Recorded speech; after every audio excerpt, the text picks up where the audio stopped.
మనతో పాటు వెడుమ బొజ్జు ఖానాపూర్ ఎమ్మెల్యే ఉన్నాడు. ప్రస్తుతం ఎలక్షన్ హీట్ స్టార్ట్ అయింది, స్థానిక ఎన్నికలది. దీంతో పాటు కొన్ని ప్రధానమైన అంశాలు తెలుసుకునే ప్రయత్నం చేద్దాం. ప్రధానంగా ఐటీడీఏ చాలా రోజుల నుంచి ఎదురు చూస్తున్న ఐటీడీఏను ఆ నూతన భవన నిర్మాణం కోసం నిధులు శాంక్షన్ చేయించిన పరిస్థితి. ఇది చాలా కాలంగా జటిలంగా ఉన్న పరిస్థితి. దానికి సంబంధించిన అంశంలో ఒకసారి తెలుసుకున్నాం. అసలు విషయం ఏంటి, ఎట్లుంది అన్న. ఏంటి ముందు కంగ్రాచులేషన్ ముందుగా ఐటీడీఏ ట్రైబల్ ఐటీడీఏను ఒక రకంగా ట్రైబల్ కలెక్టరేట్ అది, దాన్ని కంప్లీట్ చేయించారు. ఏంటి దాని వెనకాల ఎట్లా ఆలోచన వచ్చింది? చాలా కాలంగా ప్రపోజల్ ఉండే, చాలా రోజుల నుంచి నడిచింది ఆ చర్చ. అన్న వాస్తవంగా ఐటీడీఏ అనేది గిరిజనులకు గుండెకాయ లాంటిది. ఈ ప్రాంత ఆదివాసులు కావచ్చు, గిరిజనులు కావచ్చు, ఉమ్మడి ఆదిలాబాద్ జిల్లాలోనే ఐటీడీఏ అనేది ఒక దేవాలయంతో సమానం. దగ్గర దగ్గర 4 దశాబ్దాలు అయింది. దాంట్లో ఇప్పటికీ కనీసం ఏదైనా మీటింగ్ పెడదామంటే మీటింగ్ హాల్ లేదు, కనీసం ఛాంబర్లు లేవు, ఏమి లేవు. ఎందుకంటే పాత మోడల్ కాబట్టి ఆ టైంలో అది సరిపోయింది. బట్ పెరుగుతున్న జనాభా అనుగుణంగా అది సరిపోవడం లేదు. అందుకే ప్రభుత్వం ఏర్పడిన వెంటనే మరి ప్రత్యేకించి ఆనాటి ఇన్ఛార్జ్ మంత్రి సీతక్క గారిని కావచ్చు, గౌరవ ముఖ్యమంత్రి గారు కావచ్చు, ఎందుకంటే ఆ శాఖ అంతా కూడా సార్ దగ్గర ఉండి ఇన్ని రోజులు. కాబట్టి ముఖ్యమంత్రి గారు చెప్పిన వెంటనే మరి గిరిజనులకు సంబంధించి కాబట్టి కంపల్సరీ ఇమీడియట్ చేయాలని మరి ఏటూరు నగరానికి ఆదిలాబాద్ సంబంధించిన ఉట్నూరు ఐటీడీకి 15 కోట్ల రూపాయలని మంజూరు చేయడం అనేది జరిగింది.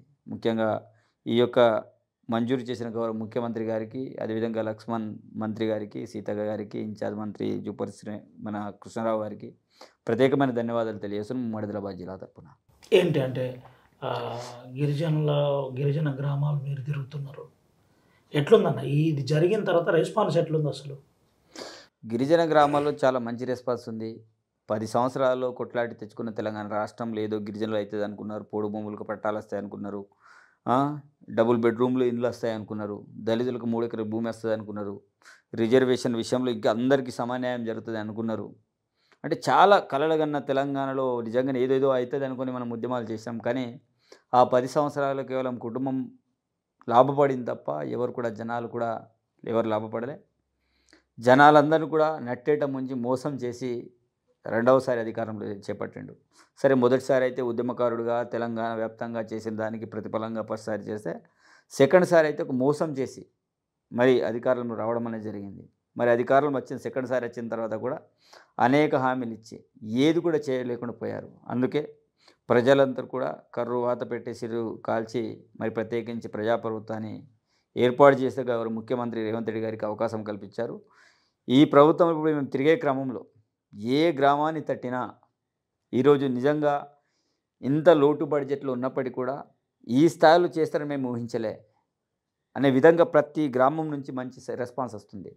ఎందుకంటే ఈ 20 నెలల కాలంలో మరి ఒకవైపు అసెంబ్లీ ఫస్ట్సారి మేము ఎప్పుడైతే ప్రమాణ స్వీకారం చేసినామో అదే రోజు స్కీమ్లను ప్రవేశపెట్టడం, ఉచిత బస్సు ప్రయాణం, అదేవిధంగా 10 లక్షల హెల్త్ ఇన్సూరెన్స్.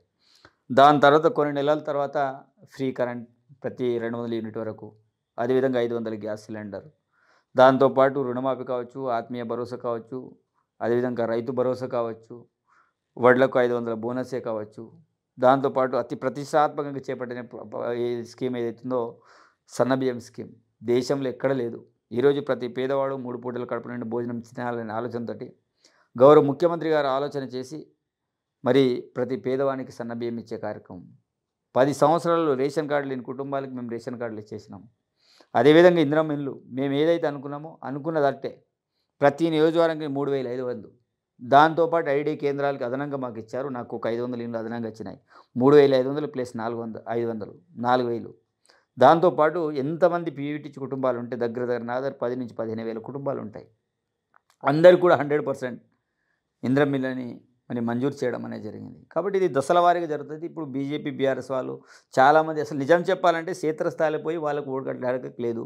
అసలు బీజేపీ వాళ్ళకైతే ఆయనతో కూడా అర్హత లేదు. ఎందుకంటే దన్ ఏదైతే చెప్పినప్పుడు వాళ్ళ సూత్రాలు మాకు రావు, కానీ వాళ్ళు అసలు వాళ్ళకైతే ఆయనతో కూడా లేదు. వీలైతే 10 సంవత్సరాలు మోసం చేసిన విషయం అందరికీ తెలుసు. కాబట్టి ఈరోజు మేము ఎక్కడికి వెళ్ళినా, ఏ గ్రామంలో తట్టినా, ఏం చేసేసినా మరి ఈ 2 సంవత్సరాల కాలంలో అతి ఇంపార్టెంట్ చాలా నా నియోజకవర్గంలో చాలా అభివృద్ధి కార్యక్రమాలు చేపట్టిన. తక్కువ కాలంలో ఎక్కువ డెవలప్‌మెంట్ చేసినాం. ఇంకా మాకు 3 సంవత్సరాల టైం ఉంది. ఆ 3 సంవత్సరాలు ఇంకా రెట్టింపు జనాలు ఊహించని విధంగా మేము ఈ ప్రాంతాన్ని డెవలప్‌మెంట్ చేయబోతున్నాం. ఏంటన్నా అంటే కొన్ని ప్రధానమైన అంశాలు ఇప్పుడు ఒక చర్చగా మారిన పరిస్థితి. ఇంద్రవెల్లి అమరుల కుటుంబాల పరిస్థితి ఏంది? ఎక్కడి వరకు వచ్చింది అసలు? అన్న ఆ రోజుల్లో పీసీసీ హోదాలో గౌరవ ముఖ్యమంత్రి రేవంత్ రెడ్డి గారు ఒక మాట ఇచ్చారు. ఇది ఆదివాసీ బిడ్డలు అమరులయ్యారు. ఆనాటి ఉమ్మడి ఆంధ్రప్రదేశ్లో పాలకులు మా వాళ్ళు కాదు. ఆ పాలకుల హయాంలో జరిగిన సంఘటనే. ఎప్పుడైతే గిరిజన దళిత దండ సభని పెట్టారో ఆ ప్రవేశపెట్టిన రోజే కొన్ని సంఘాలు కొంతమంది వ్యతిరేకిస్తే సరే తప్పుది మేము సరిదిద్దుకుంటున్నాం, క్షమాపణ కోరుకుంటున్నాం. ఇప్పుడు చనిపోయిన కుటుంబాలకి ఆత్మశాంతి చేకూరాలంటే, వారి కుటుంబాలు సంతోషం వ్యక్తం చేయాలంటే తప్పకుండా ఆ కుటుంబాన్ని ఆదుకుంటామని ఆ రోజు అధికారంలో రాకంటే ముందే మొట్టమొదటిసారిగా గౌరవ ముఖ్యమంత్రి గారు హామీ ఇవ్వడం అనేది జరిగింది. ఇచ్చిన హామీని నిలబెడుతూనే ఒకవైపు ముఖ్యమంత్రి గారు ఎల్బీ స్టేడియంలో ప్రమాణ స్వీకారం చేస్తూనే మరోవైపు కలెక్టర్ గారిని ఇంద్రవెల్లి అమరవీర స్తూపంలో పంపించారు. ఎందుకంటే ఆ సభ ద్వారానే తెలంగాణ రాష్ట్రంలో కాంగ్రెస్ పార్టీ పునర్జీవం పోసినట్టు ఆ స్థాయిలో లక్షలాది మంది ఆ జనాలు రావడం. కాబట్టి ఆ యొక్క అంశాన్ని ఒకవైపు ముఖ్యమంత్రి గారు ప్రమాణ స్వీకారం చేస్తే మరోవైపు కలెక్టర్ని ఇంద్రవెల్లి అమర స్తూపానికి పంపించి అదే రోజు ఇమీడియట్లీ ₹1,00,00,000 అనౌన్స్మెంట్ చేయడం అనేది జరిగింది. ఈరోజు ₹1,00,00,000 అనౌన్స్మెంట్ చేయడమే కాదు, అక్కడ అమరులైన కుటుంబాలు 15 కుటుంబాన్ని గుర్తించడం. సరే అనేది గారు ఇంకా కొన్ని కుటుంబాలు ఉండని కొంతమంది మనకు వచ్చింది. సరే దాని మీద కూడా ఎస్పీ ద్వారా వాళ్ళపై వెరిఫై చేయిస్తున్నాం. 15 కుటుంబాలకి ఇళ్ల స్థలాలు ఇచ్చినాం. ఇళ్ల స్థలాలతో పాటు ఇందిరమ్మ ఇల్లు ఇచ్చినాం. అదే కాదు వారు ఆర్థికంగా బలోపేతం చెందాలి అనే ఆలోచనతో ప్రతి ఒక్కరికి రుణాలు 10 లక్షల చొప్పున ఇచ్చినాం. వాళ్ళు ఏది కోరుకుంటే ట్రాక్టర్ కావాలంటే ట్రాక్టర్, లేకపోతే ఇంకేదైనా గూడ్స్ వెహికల్ కావాలంటే గూడ్స్, వాళ్ళు కోరుకున్న విధంగా 10 లక్షల చొప్పున వాళ్ళకి వెహికల్స్ కూడా మేము అందజేయడం అనేది జరిగింది. అదేవిధంగా ఇంద్రవెల్లి అమర స్తూపాన్ని స్మృతివరంగా ఏర్పాటు చేస్తామని చెప్పినాం. అందంగా తీర్చిదిద్దినాం. రీసెంట్గానే మరి జూపల్లి కృష్ణారావు గారితో గారి ఇనాగ్రేషన్ కూడా చేయడం అనేది జరిగింది. అంటే 2 సంవత్సరాల లోపలనే ఇంద్రవెల్లి అమర స్తూపాన్ని మేము సుభృతవంతంగా ఏర్పాటు చేస్తున్నాం. వారి కుటుంబాన్ని ఆదుకున్నాం. భవిష్యత్తులో కూడా ఇంకేం చేయాలన్నా తప్పకుండా చేయడానికి సిద్ధంగా ఉన్నాం. 400 పైచిలుకు మంది ఆదివాసీ రైతులు రైతాంగ పోరాటంలో చనిపోతే 15 మందితో కాంగ్రెస్ పార్టీ చేతులు దులుపుకుంటుంది. ఈ పాపం కాంగ్రెస్ పార్టీదే. గతంలో ఎన్కౌంటర్ రూపంలో ఇది అప్పుడు చాలామంది ప్రాణాలు తీసింది అని అటు బీఆర్ఎస్ నాయకులు గతంలో ఆరోపించారు. దీని మీద ఏం చెప్తారు మీరు? 100% సరే, కాంగ్రెస్ హయాంలోనే జరిగింది, అది కూడా నేను ఒప్పుకుంటున్నా. కానీ ఉమ్మడి ఆంధ్రప్రదేశ్లో జరిగిన అన్యాయం ఏంటిదో తెలుసు. అది అన్ఎక్స్పెక్టెడ్ జరిగిన సంఘటన, కావాలని చేసిన సంఘటన కాదు. సరే అయినప్పటికీ ప్రత్యేకమైన తెలంగాణ రాష్ట్రం సాధించుకున్న తర్వాత బీఆర్ఎస్ పార్టీ సరే ఆ రోజుల్లో కాంగ్రెస్ పార్టీ అక్కడ తప్పు చేసి ఉంటే మరి ఆ తప్పుని ఏ రకంగా సరిదిద్దాం, మరి ఆ కుటుంబాలను ఆదుకున్నామనే ఆలోచన వాళ్ళకి ఎందుకు రాలేకపోయింది? బీఆర్ఎస్ పార్టీ అక్కడ హరీష్ రావు గారు వచ్చారు, దీన్ని స్మృతివనం చేస్తామని మాట ఇచ్చారు. వారు ఫామ్ హౌస్లు ఏర్పాటు చేయడానికి డబ్బులు దొరికినాయి, కానీ ఇక్కడ స్మృతివనం ఏర్పాటు చేయడానికి వాళ్ళకు డబ్బులు దొరకలేదు. మరి ఆ కుటుంబాలను ఎందుకు ఆదుకోలేదు? అందుకే చెప్తున్నాను కదా, నేను ఇంతకుముందు కూడా చెప్పిన, అక్కడ జరిగిన సంఘటన మేము చింతిస్తున్నాం. జరిగిన సంఘటన ఉమ్మడి ఆంధ్రప్రదేశ్లో జరిగింది. అప్పుడు పాలకులు మన వాళ్ళు కాలే, మన మీద ప్రేమ చూపలేదు. ఆ ప్రేమ చూపకుండానే మనం ప్రత్యేకమైన తెలంగాణని మనం సాధించుకున్నాం. ప్రత్యేకమైన తెలంగాణ రాష్ట్రం సాధించిన తర్వాత అయినా అమరులైన కుటుంబాలు కావచ్చు, తెలంగాణ ఉద్యమకారులు కావచ్చు, ఎందుకు కేసీఆర్ కుటుంబం గుర్తించలేకపోయింది? నేను అదే అడుగుతున్నా. తెలంగాణ ఉద్యమకారులను గుర్తించలే, ఆదివాసులు చనిపోతే ఇంద్రవెల్లిలో వాళ్ళని గుర్తించలే. ఈరోజు అసంఖ్యంగా చెప్తారు బీఆర్ఎస్ వాళ్ళు 400 మంది చనిపోయారని. అది ఎక్కడుంది లెక్కలలో? ఈరోజు మనకి ఏదైనా లెక్కలు కావాలంటే పోలీస్ రిపోర్ట్ ప్రకారం లెక్కలు కావాలి. ఆ రోజులో కుమ్రభీం చనిపోతే ఈ రోజుకి మన దగ్గర చేతిలో డీజీపీ బుక్కు నా దగ్గర ఉంది. ఈరోజు మన అతని యొక్క జయంతి వర్ధంతి చేద్దామంటే ఈరోజు రిపోర్ట్స్ ఉంటాయి, ఆ రోజులు రికార్డు ఉంటాయి. ఇది తక్కువ అది చనిపోయి ఎక్కువ సంవత్సరాలు కూడా కాలే. మరి దాంట్లో ఎన్ని రకాల రిపోర్ట్ ఉంటాయి? చనిపోయిన సంఖ్య ఎంతనో కూలంకషంగా ఈరోజు మేము చాలామంది తోటి ఎంక్వైరీ పెట్టించినాం. కొంతమంది 26 మంది 36 మంది తప్ప 400 మంది అసంభవం. అది బీఆర్ఎస్ చేస్తున్న పనికిరాని ప్రచారం. వాళ్ళు డెవలప్మెంట్ చేయలేక ఏం చేయలేక ఏదో ఒక ఆరోపణ చేయలేక కాబట్టి ఆ రకంగా మాట్లాడతారు తప్ప ఈరోజు మాకు చిత్తశుద్ధి ఉంది, నమ్మకం ఉంది. అందుకే ఆ యొక్క నమ్మకాన్ని నిలబెట్టేటట్టు గౌరవ ముఖ్యమంత్రి గారు చేశారు. ఈరోజు ఇనాగ్రేషన్ కూడా చేయడం అనేది జరిగింది. కేసీఆర్ జోడేఘాట్కి వచ్చిండు, రేవంత్ రెడ్డి జోడేఘాట్కి ఎందుకు వస్తలేడు? ఇప్పుడు ఇది ట్రైబల్స్తో పాటు బీఆర్ఎస్ ఎమ్మెల్యే కోవలక్ష్మి ఆరోపిస్తున్న పరిస్థితి. ఈరోజు గౌరవ ముఖ్యమంత్రి గారు ఏ రోజు రావాలనేది ఒక నిర్ణయం తీసుకుంటాడు. తప్పకుండా జోడేఘాట్ మీద అభిమానంతో, ఈరోజు కుమ్రం భీం అభిమానంతో, ఈరోజు ప్రత్యేకమైన తెలంగాణ రాష్ట్రంలో సరే ఆ రోజుల్లో కేసీఆర్ గారు జోడేఘాట్ వచ్చేసి కుమ్రం భీం మ్యూజియం ఏర్పాటు చేయడం, అదేవిధంగా కుమ్రం భీం జిల్లాగా ఏర్పాటు చేయడం, కేసీఆర్ గారికి నేను కూడా ధన్యవాదాలు తెలియజేస్తున్నాను. తప్పలేదు. ఈరోజు ముఖ్యమంత్రి గారిని ఈరోజు కోవలక్ష్మి గారికి వచ్చి ఎవరైతే బీఆర్ఎస్ పార్టీ నాయకులు అడుగుతున్నారో తప్పకుండా ఏదో సందర్భం సిచ్యువేషన్ రావాలి. ఈరోజు రాష్ట్రంలో జరుగుతున్న పరిస్థితులు తెలుసు. పోయినసారి అయితే అప్పుడే కొత్తగా ఏర్పడిన గవర్నమెంటు అనేక రకాల కార్యక్రమాలు అప్పుడప్పుడే ఇదవుతుంది. ప్రస్తుత పరిస్థితుల్లో రాష్ట్ర వ్యాప్తంగా అతి భారీ వర్షాలు ఉన్నాయి, పరిస్థితులు బాగాలేవు. అదేవిధంగా ఎలక్షన్ పరిస్థితులు కూడా దగ్గర వస్తుంది. ఈ బిజీ షెడ్యూల్లో అయినప్పటికీ నేను రేపే గౌరవ ముఖ్యమంత్రి గారిని కలవడానికి వెళ్తున్నా. జోడేఘాట్ రావాలని ఆహ్వానిస్తున్నా. దీనికంటే వారం రోజుల ముందు కూడా నేను గౌరవ సలహాదారులు వేం నరేంద్ర రెడ్డి గారిని కోరిన. ఎట్టి పరిస్థితుల్లో సీఎం గారిని ఏదో సందర్భంలో జోడేఘాట్ తీసుకురావాలని చెప్పడం అనేది జరిగింది. తప్పకుండా జోడేఘాట్ ఏదో సందర్భంలో జోడేఘాట్ తీసుకొస్తాం, కుమ్రం భీంని నివాళులర్పిస్తాం అనే విషయాన్ని వాళ్ళు చెప్పడం అనేది జరిగింది. ఏదో సందర్భం వస్తుంది, ఏదైనా సమయం కలిసి రావాలి, తప్పకుండా వస్తాం. మరి 10 సంవత్సరాలు ఎన్నిసార్లు కేసీఆర్ వచ్చాడు? ఒకటేసారిగా 2014లో వచ్చాడు. కాబట్టి మేము ఏమంటాం, మేము అధికారంలో ఇంకా మేము 10 సంవత్సరాలు ఉంటాం, దాంట్లో అనుమానం లేదు. ఆ 10 సంవత్సరాలు కాదు, ఇదే ఈ ఫస్ట్ టర్మ్లోనే ఏదో సందర్భంలో ఈసారా లేకపోతే మధ్యాహ్నం ఏదో సందర్భంలో కానీ సీఎం గారిని 100% జోడేఘాట్ తీసుకెళ్ళబోతున్నాం. తెలంగాణ రైతాంగ పోరాటంలో అప్పుడు కూడా భూమి కోసం పోరాటం జరిగింది.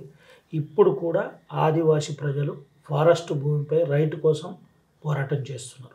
గతంలో కాంగ్రెస్ ప్రభుత్వం చెప్పింది కానీ పట్టాలు ఇవ్వలేదు, మా పరిస్థితి ఏందని ఆదివాసీలు చెప్తున్నారు. ఏమంటారు దీని మీద?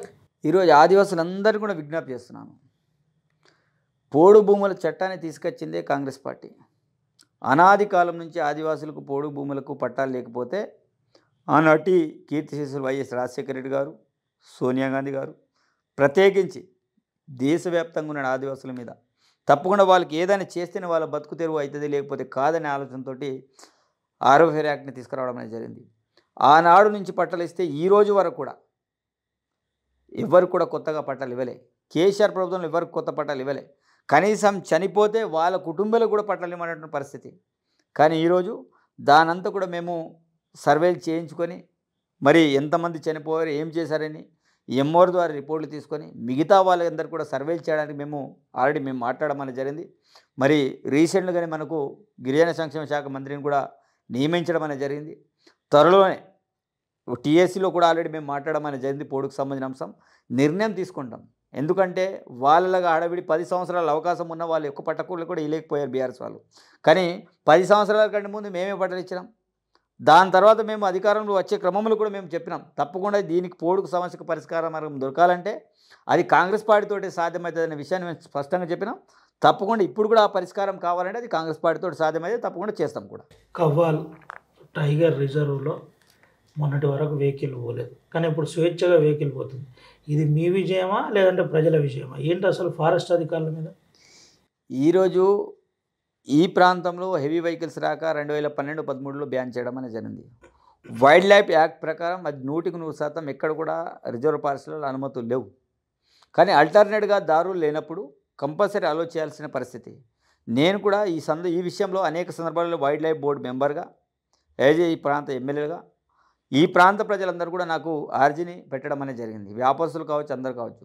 మరి మేము ఆదిలాబాద్ వెళ్ళాలన్నా, ఉట్నూరు వెళ్ళాలన్నా వాయా ఆసిఫాబాద్ నుంచి రావాలి, లేకపోతే కరీంనగర్ వెళ్ళాలంటే, లేకపోతే అటు నుంచి నిర్మల్ మీదకి వెళ్ళాలి. మినిమం 150 కిలోమీటర్ల డిస్టెన్స్ నుంచి దూరం నుండి వెళ్ళే పరిస్థితి. ఆ పరిస్థితి ఉండకూడదనే ఆలోచనతో ప్రత్యేకించి మాట్లాడి నేను వైల్డ్ లైఫ్ బోర్డు మెంబర్గా బోర్డు మీటింగ్లో మాట్లాడిన. అదే కాకుండా నేను అసెంబ్లీలో మాట్లాడిన. అదే కాకుండా అనేక వేదికల్లో మాట్లాడిన. మంచితో చెప్పిన, మంచిది కాకపోతే కొంత కాంట్రవర్సీలు కూడా ఫారెస్ట్ వాళ్ళ మీద కొంత వైరల్గా నేను మాట్లాడడం అనేది జరిగింది. తప్పకుండా మీరు మారాలి, మారకపోతే బాగుండదనేది కూడా హెచ్చరికలు జారీ చేసినాం. అయినప్పటికీ నాకు ఫారెస్ట్ మీద కోపమో ద్వేషం కాదు.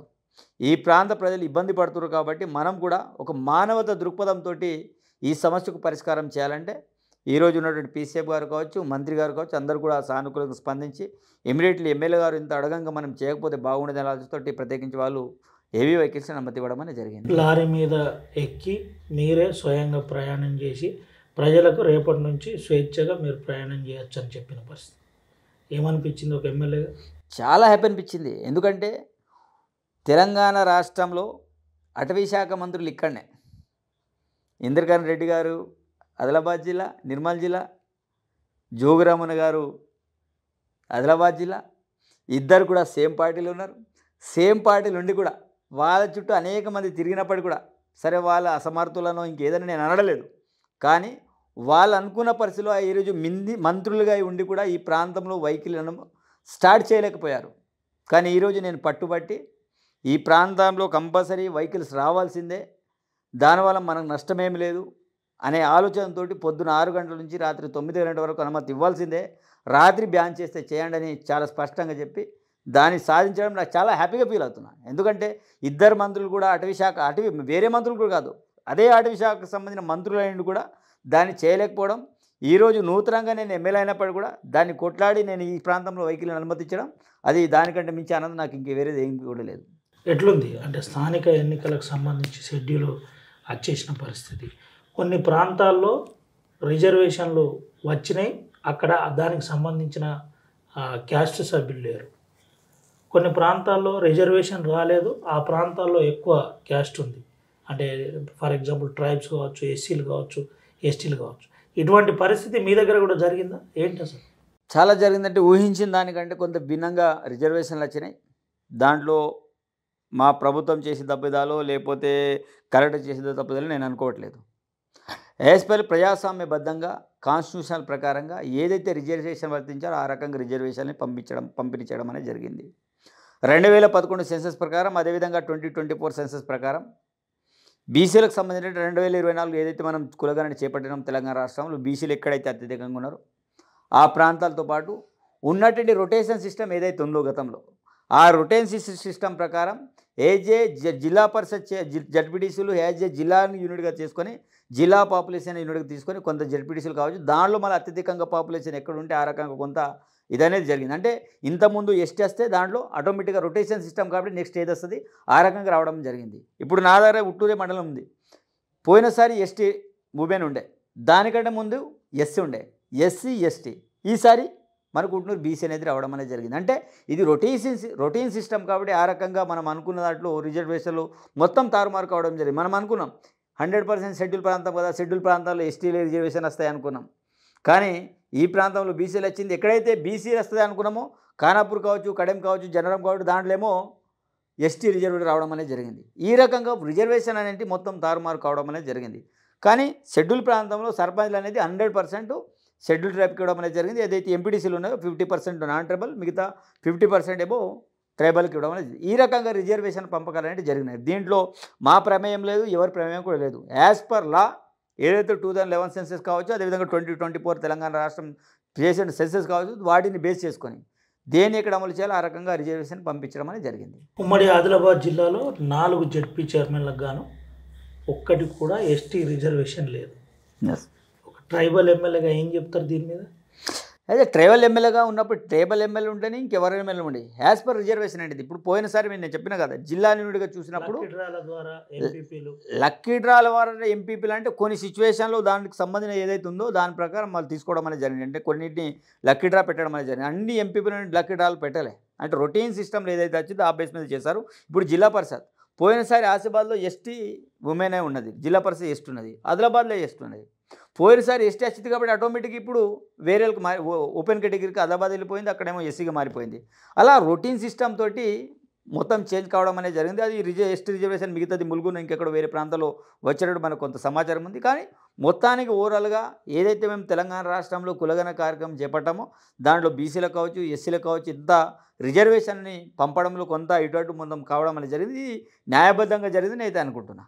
ఏదన్నా మీ విషయంలో అసలు ఇన్ని రోజుల నుంచి వినని అంశం, ఒక కొత్త అంశం, మీ పార్టీలనే ఓ వర్గం వెడమ బొజ్జు ఎవరి ఫోన్లు లేపట్లేదు, అందుబాటులో ఉండట్లేదు, అసలు సీనియర్లను ఎవరిని దగ్గర రానియట్లేదు అనే ప్రచారం మీ పార్టీలో కాంగ్రెస్లో గ్రూప్ ఏంది? దీని మీద ఏం ప్రయోగం చేసిర్రు, ఏం జరుగుతుంది, దీని మీద మీరు ఏం చెప్తారు? అసలు వరుసగా స్టేటస్లు పెడతారు 24/7, నేను ఈరోజు బయటికి పోతున్నా, 2 రోజులు మీకు అందుబాటులో ఉన్నానని మీరు అంటారు. ఎట్లా చూడొచ్చు అసలు ఏంటి, ఏం జరుగుతుంది మీ నియోజకవర్గంలో? ఈరోజు బయట వ్యక్తులు ఎవరైనా మాట్లాడతారు కావచ్చు, కానీ నా కార్యకర్తలు, కాంగ్రెస్ పార్టీ కుటుంబ సభ్యులు ఎవ్వరు కూడా మనకు వ్యతిరేకంగా ఎక్కడ కూడా మాట్లాడేది దాఖలేదు.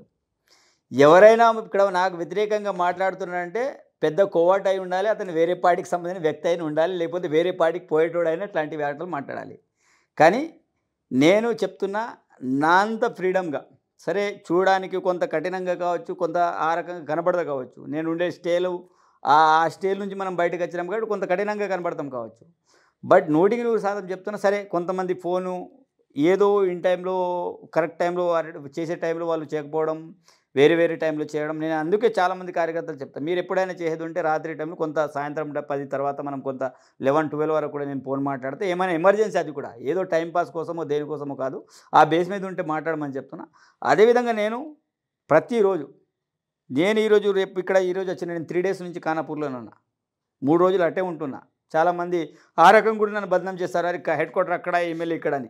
కానీ నేను అప్పుడప్పుడు కూడా అది నేను ఈ మధ్యలో కాకుండా గతంలో కూడా పోయి పడుకుంటుండే అన్ని రకాలుగా. అంటే 3 డేస్ కాకుండా కనీసం ఏదో ఒక రోజు హైదరాబాద్ పోయేటప్పుడు లేకపోతే అటు నుంచి వచ్చేటప్పుడు అటు కూడా పడుకుంటుండే. మేము కంటిన్యూగా ఫోన్లు లేపినప్పటికీ కొంతమంది ప్రచారం చేస్తారు. ఇంకొకటి గ్రూపిజం అనేది చెప్పారు. ఖానాపూర్ నియోజకవర్గం ఇలాంటి గ్రూప్ లేదు, మిగతా కాన్స్టిట్యున్సీలో ఉంది, అది మీ అందరికీ కూడా తెలుసు. బట్ ఖానాపూర్లో సింగిల్ వన్ మ్యాన్, ఓన్లీ విడమ బొజ్జే ఇక్కడ వ్యవస్థను నడిపిస్తారు. దాని తప్ప ఎలాంటి గ్రూపులు లేవు. ఇక్కడ గ్రూపులు ఉన్నా అలాంటి, అంటే ఫస్ట్ ఆఫ్ ఆల్ అయితే గ్రూపులే లేవు. కాబట్టి నేను ఏమంటున్నా, అట్లాంటి గ్రూపులు ఉన్నా ఆ వ్యక్తులు పార్టీకి సంబంధించిన వ్యక్తులు కారు. ఎవరైనా ఈ ప్రాంతం నుంచి అంటే వేరే పార్టీకి వెళ్ళేటోళ్ళు కావచ్చు, లేకపోతే నా మీద అసత్య ప్రచారం చేసేటోళ్ళు కావచ్చు, అట్లానే ప్రచారం చేస్తారు కావచ్చు. కానీ ఈ యొక్క గ్రూప్ జాయిన్ నేను ఎలక్షన్ కంటే ముందే ఖతం చేసి పారేసిన. నా దగ్గర ఎంతమంది అయితే అప్పుడు వాళ్ళందరూ కూడా మిగతా పార్టీలు వెళ్ళిపోయారు. అలాంటప్పుడు ఇప్పుడు గ్రూపులే లేదు, సింగిల్ మ్యాన్, సింగిల్ అడ్మినిస్ట్రేషన్ తప్ప ఇంకా ఎవరి గ్రూప్ ఇక్కడ లేవు. ఎట్లుంది కాన్స్టిట్యున్సీలో అభివృద్ధి అంశంలో ఏం చెప్తారు మీరు? ఖానాపూర్లన గౌరవ ముఖ్యమంత్రి గారు కూడా మాకు చెప్పింది ఒకటే, దీర్ఘకాలికమైన సమస్యల మీద మీరు దృష్టి పెట్టండి, ఆ సమస్యలకు పరిష్కారం చేయడానికి మీరు ప్రయత్నం చేయండి, ఏమని ఉంటే నాతో వచ్చి చర్చలు చేయమని ఇచ్చిండు.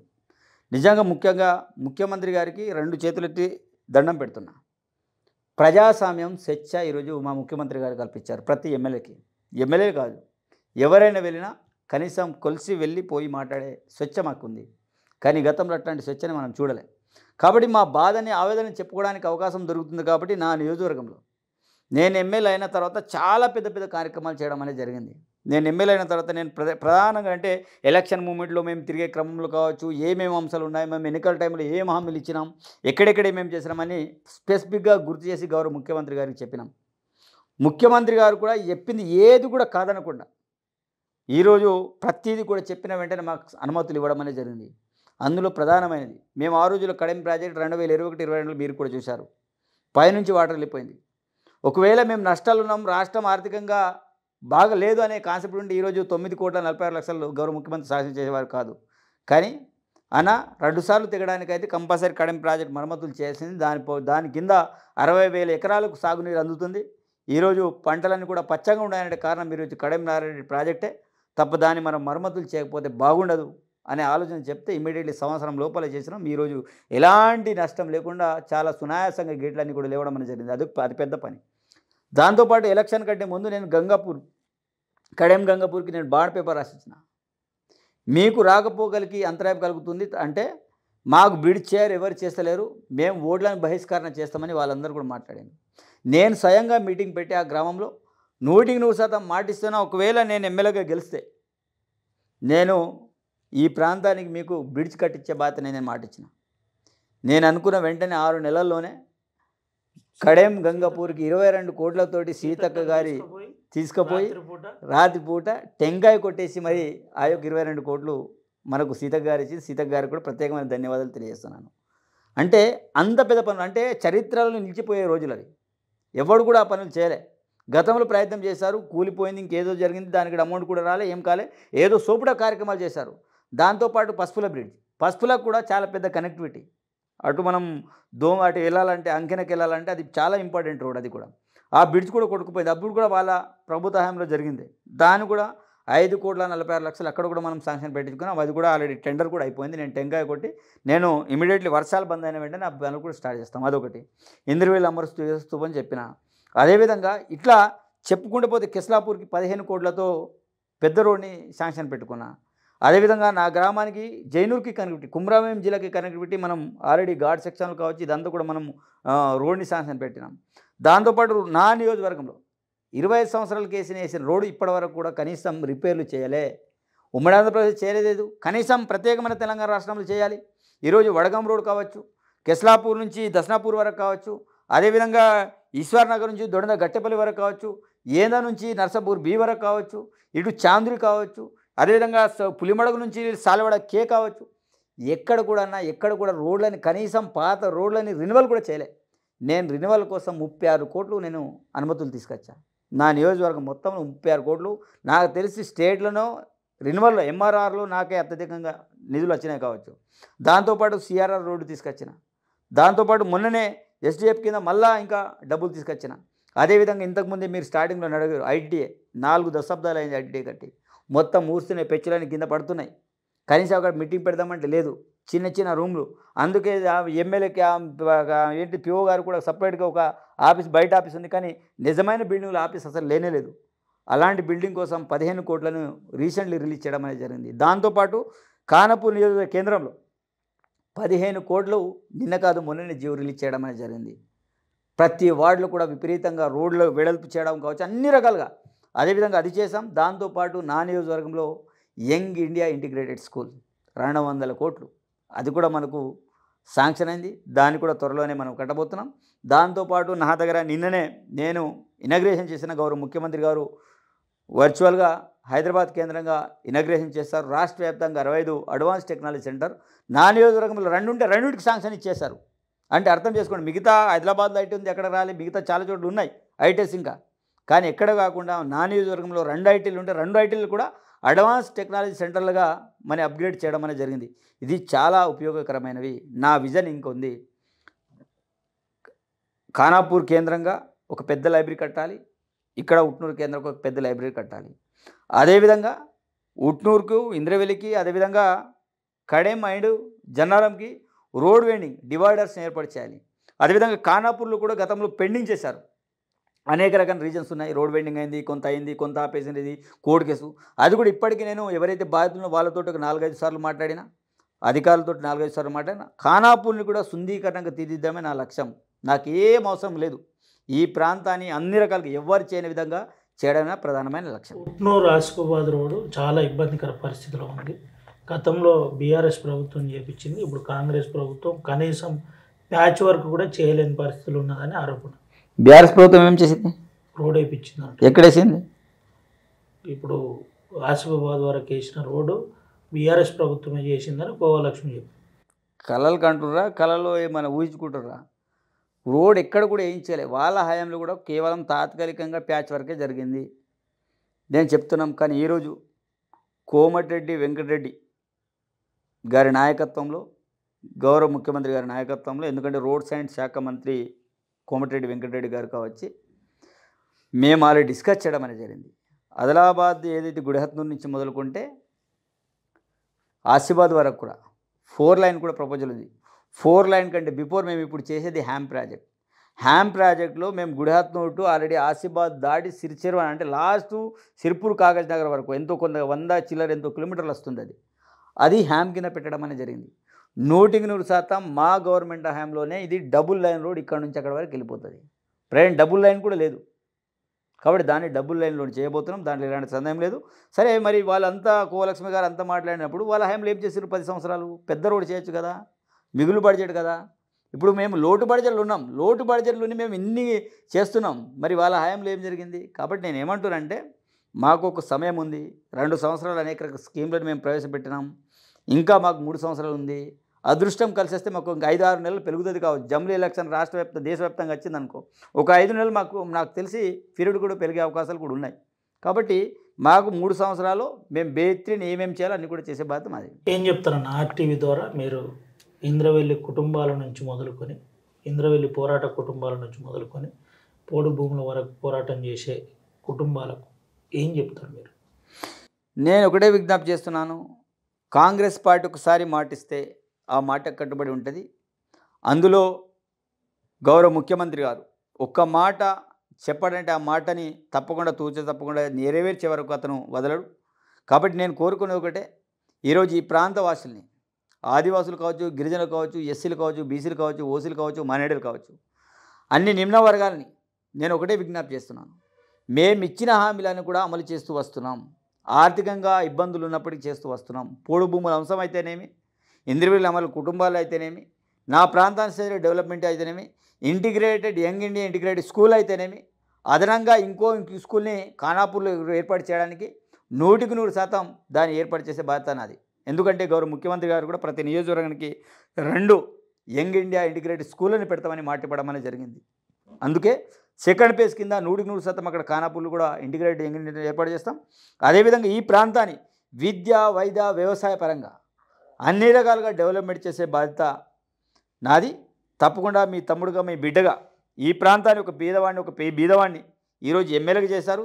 ఏ నమ్మకంతో అయితే నన్ను ఎమ్మెల్యే చేశారో అదే నమ్మకంతో మీరు నన్ను ఆశీర్వదిస్తుండండి.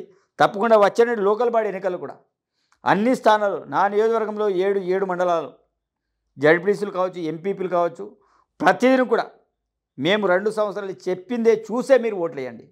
మేము ఏదో అబద్ధాలు చెప్పి మాయమాటలు చెప్పే పరిస్థితి కాదు. కొంతమంది మీకు ఈ ఎలక్షన్ టైంలో మాయమాటలు చెప్పడానికి ప్రయత్నం చేస్తారు. 4000 చొప్పున పెన్షన్ ఏమైందని కొంతమంది అంటారు, లేకపోతే తులం బంగారం ఏమైందని మీ దగ్గర అంటారు. వారు అట్లా అడిగేటోళ్ళకి మీరు ఒకటే అడగండి, ఆ రోజులో మీరు డబుల్ బెడ్రూమ్ ఎందుకు ఇవ్వలే? దళితులకు 3 ఎకరాల భూమి ఎందుకు ఇవ్వలే? రైతులకు యూరియా డీపీలు ఫ్రీగా ఇస్తామని ఎందుకు ఇవ్వలేదు? ఇంటికో ఉద్యోగం ఎందుకు ఇవ్వలేదు? ఇవన్నీ కూడా అడగండి. ఎందుకంటే వాళ్ళు 10 సంవత్సరాల అవకాశం ఉంది. కానీ మేము 2 సంవత్సరాలు ఇన్ని చేశామంటే మేము ఇచ్చే తులం బంగారం కావచ్చు, మేము ఇచ్చేటువంటి 4000 పెన్షన్ కావచ్చు, 100% మాకు ఇవ్వడానికి ఆస్కారం ఉంది. లోటు బడ్జెట్ లేకపోతే నిజంగానే మేము 100 రోజులు ఇవన్నీ కూడా చేసి చూపెట్టే వాళ్ళం. కానీ లోటు బడ్జెట్ ఉండడం వల్ల ఎన్ని ఇబ్బందులున్నా ఒకటి కూడా మేము ఇచ్చిన మాట కట్టుబడి ఒకటి చేస్తున్నాం. తప్పకుండా మా ముఖ్యమంత్రి గారు ఏదో ఒక రోజు 4000 చొప్పున పెన్షన్ని ఇచ్చడానికి నిర్ణయం తీసుకుంటాడు. ఏదో ఒక రోజు తులం బంగారం నిర్ణయం తీసుకోడు. ఎవరైతే ప్రతిపక్షాలు అధికార పార్టీ మీద లేకపోతే నా మీద దాడి చేయడానికి ప్రయత్నం చేస్తే ఆ యొక్క ప్రచారాన్ని మీరు నమ్మకండి. తప్పకుండా మీ బిడ్డగా, ఈ ప్రాంత వాసిగా తప్పకుండా అన్ని రకాలుగా నేను ఇచ్చిన మాటకి, గౌరవ ముఖ్యమంత్రి చెప్పిన మాటలకి మేము కట్టుబడి ఉంటాం. తప్పకుండా డెవలప్మెంట్ చేస్తామని ఈ సందర్భంగా తెలియజేస్తున్నాను. రైట్ అండి, థ్యాంక్ యూ. ఇది పరిస్థితి. మీ బిడ్డగా అది ఒక పేద బిడ్డ ఎమ్మెల్యే అయింది కాబట్టి గతంలో చెప్పిన విధంగా చెప్పిన పనులు చేస్తున్నామని చెబుతున్న పరిస్థితి. దీంతోపాటు ఇంద్రవెల్లి అమరుల కుటుంబాల నుంచి పోడు భూముల రైతుల వరకు ఖచ్చితంగా కాంగ్రెస్ పార్టీ మాటిచ్చిన విధంగా మీ సమస్యను పరిష్కరించే బాధ్యత మేము తీసుకుంటామని చెబుతున్న పరిస్థితి.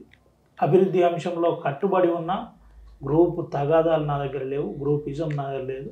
1 and all only single man, అది ఎమ్మెల్యే వెడుమ బొజ్జు అని చెబుతున్న పరిస్థితి. అభివృద్ధి అంశంలో కడెం ప్రాజెక్ట్ నుంచి మొదలుకొని గ్రామీణ ప్రాంతంలో ఉన్న రోడ్ల వరకు ప్రతి అంశంలో కట్టుబడి ఉన్నాం, పనిచేస్తున్నాం. ఇప్పటికే ప్రభుత్వం కూడా, ముఖ్యమంత్రి కూడా పూర్తి స్థాయిలో సహకరిస్తున్నారని చెబుతున్న పరిస్థితి. అటు కవ్వాల్ అభయారణ్యంలో లారీ ఎక్కి ప్రయాణం చేసినప్పుడు 2 మంత్రులు, మళ్ళీ చెబుతున్నాను, 2 మంత్రులు చేయలేని పనిని నేను చేసినందుకు చాలా గర్వంగా ఉంది, సంతోషంగా ఉంది. ఈరోజు స్వేచ్ఛగా హెవీ లారీలు కవ్వాల్ రోడ్డుపై ప్రయాణం చేస్తున్నాయని ఎమ్మెల్యే వెడుమ బొజ్జు. అసలైన తొలి వెలుగు. ఫాలో వాట్సాప్ @తొలి వెలుగు official.